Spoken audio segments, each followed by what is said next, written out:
चीजों के खास रेखांकित करना चाहूंगा, जो बातें इन्वेस्टिगेट करनी चाहिए। सबसे पहले आम आदमी पार्टी की सरकार ये कहती है कि हम बोतल प्रति बोतल जो है अब हम एक्साइज नहीं लगाएंगे।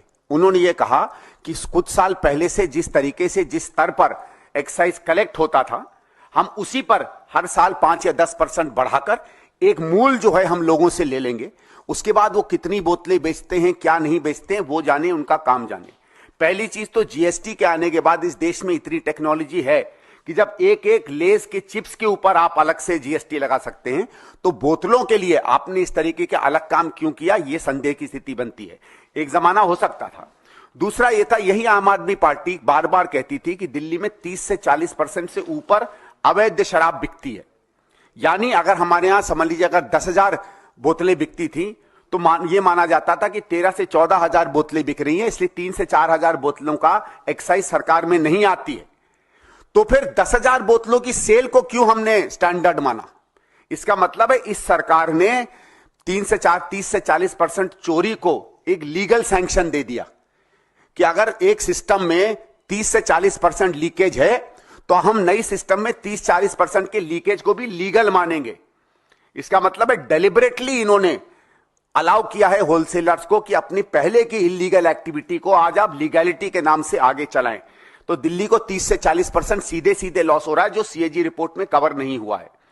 फिर मैं एक और चीज जानना चाहता हूं कि अगर समझ लीजिए सामान्यतः आपकी इन्होंने एस्टिमेट किया है कि इतना परसेंटेज जो है हर साल एक्साइज बढ़ेगा, उस परसेंटेज को कैलकुलेट करने के लिए कोई बेसिस ये सरकार नहीं देती है।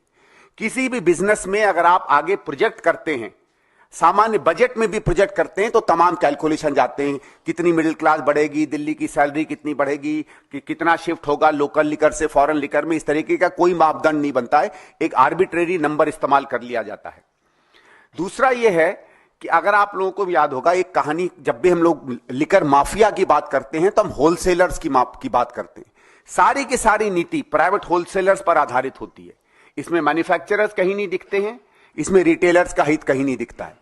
और ये पहली बार हमने देखा है कि कोई नीति कहती है कि प्रति व्यक्ति को अगर हम 2 ही दुकान देंगे, वो 54 दुकानें तक उसको लाइसेंस मिल जाता है। और मैं आपको दुकानों का क्या गणित हो सकता है इसका एक छोटा नंबर दूंगा। सामान्य ये माना जाता है सामान्य कि अगर एक लिकर की दुकान दिल्ली में है तो उसका कुछ नहीं तो 60-70 लाख से 1 करोड़ 1.25 करोड़ का फायदा होता है हर साल। तो जिस एंटिटी को 2 करोड़ का साल में फायदा होना चाहिए था, आपने केवल एक पेन से उसको, अगर आप 50 या 52 दुकानें माने, तो 50 करोड़ का उसने फायदा कर दिया। तो आपके दस्तखत से जो व्यक्ति 2 करोड़ कमा सकता था, अगर 50 से 52 करोड़ कमा सकता है, तो यह बात मैं तो नहीं मान सकता कि अंदर केवल आपके अंदर में जनहित होगा।